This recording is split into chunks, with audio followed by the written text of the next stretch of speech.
অনেক দিন পরে আজকে পেয়ারা মাখা খাওয়ার জন্য খুবই মন চাইলো, এজন্য পেয়ারাগুলো কেটে নিয়েছি। ফ্রিজে ছিল পেয়ারা, তো সেই পেয়ারাগুলো আমি কেটে নিয়ে এখানে লবণ, ধনিয়া গুঁড়া, ভাজা জিরার গুঁড়া, বিট লবণ সব দিয়ে দিয়েছি। আর এইদিকে আমি শুকনো মরিচগুলো আগুনের উপর ধরে পুড়িয়ে নিলাম।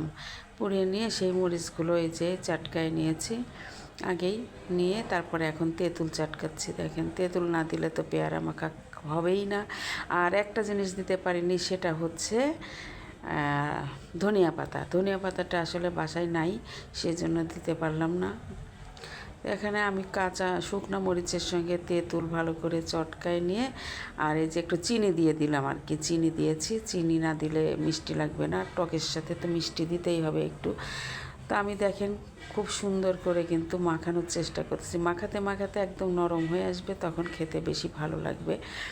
তা আমার মাখাতে মাখাতে দেখেন কতটুকু হয়ে গেল।